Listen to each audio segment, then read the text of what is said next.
अगर आपका भी कॉर्पोरेट गवर्नेंस का एग्जाम आने वाला है, तो आज की वीडियो आपके लिए हेल्पफुल होने वाली है, बहुत इंपॉर्टेंट होने वाली है। इस वीडियो में मैं बताने वाली हूँ कॉर्पोरेट गवर्नेंस के मोस्ट एक्सपेक्टेड एग्जाम क्वेश्चंस जो एग्जाम में आने के हाई चांसेस रखते हैं। तो वीडियो को एंड तक जरूर देखना क्योंकि लास्ट में मैं बताऊंगी टॉप 3 शॉर्ट शॉर्ट क्वेश्चंस। तो फर्स्ट क्वेश्चन है concept and importance of corporate governance. ये सबसे इंपॉर्टेंट क्वेश्चन है। इसमें मीनिंग, इंपॉर्टेंस और प्रिंसिपल पूछे जाते हैं। Important principle transparency. Important principle है जैसे ट्रांसपेरेंसी, अकाउंटेबिलिटी, फेयरनेस, रिस्पॉन्सिबिलिटी। ये लॉन्ग आंसर में आने के चांसेस बहुत हाई है इस क्वेश्चन के, तो आप इसको देख लीजिए एक बार। देन क्वेश्चन सेकंड है रेगुलेटरी फ्रेमवर्क इन इंडिया। इस क्वेश्चन में आपको सेबी की गाइडलाइंस और कंपनीज एक्ट के 2013 है वो आता है। इसके अंदर रेगुलेटरी फ्रेमवर्क के अंदर इसके अंदर इंपॉर्टेंट टॉपिक्स हैं जैसे इंडिपेंडेंट डायरेक्टर के बारे में मैंने बता रखा है, ऑडिट कमेटी, बोर्ड रिस्पॉन्सिबिलिटी। ये चैप्टर को बिल्कुल स्किप मत करना क्योंकि इसमें से एक एक दो तो क्वेश्चन आते ही हैं। ऑडिट कमेटी ये सारे रिपीटेड है ये। क्वेश्चन थ्री है Kumar Mangalam Birla committee.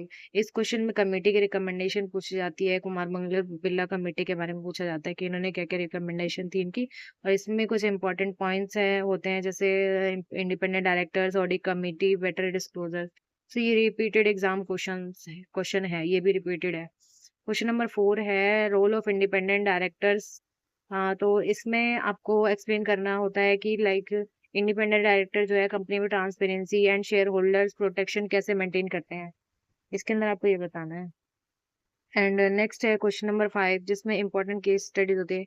Case study बहुत इंपॉर्टेंट हुआ है जैसे सत्यम स्कैम है, किंगफिशर एयरलाइंस है, फेलियर हुआ, पीएनबी का फ्रॉड केस था, आईएल एंड एफएस क्राइसिस है। तो इनमें के केसेस में गवर्नमेंट फेलियर्स और कॉन्सिक्वेंसेज जरूर प्रिपेयर करो।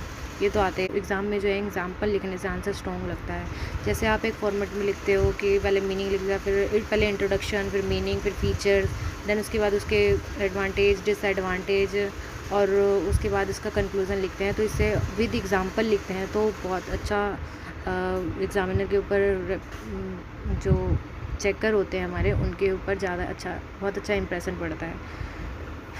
सो अपने रोल ऑफ ऑडिट कमेटी, ये बहुत इंपॉर्टेंट टॉपिक है। जैसे इसके फंक्शन है जैसे फाइनेंशियल रिपोर्टिंग चेक करते हैं, ये फ्रॉड प्रिवेंट करते हैं ऑडिट कमेटी, और इंटरनल कंट्रोल इम्प्रूव करना होता है इनका काम। और ये शॉर्ट नोट में भी आ सकता है जैसे अब शॉर्ट नोट्स में क्या कुछ टॉपिक्स इंपॉर्टेंट है जो मैंने देखे हैं, रिपीट हुए हैं बहुत बार। SEBI के LODR रेगुलेशंस 2050, इसके ऊपर शॉर्ट नोट लिखना होता है। कंपनीज एक्ट 2013 है, इनके ऊपर इनसाइडर ट्रेडिंग क्या होता है इसके ऊपर शॉर्ट नोट होता है, लिखना होता है। एंड ऑडिट कमेटी है, इन सब के ऊपर ये शॉर्ट नोट्स के अंदर आता है।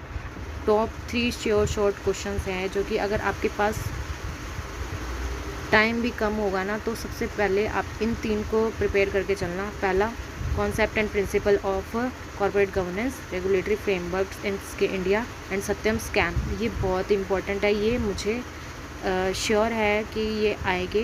कॉर्पोरेट गवर्नेंस का कॉन्सेप्ट और प्रिंसिपल्स तो बिल्कुल कंफर्म है।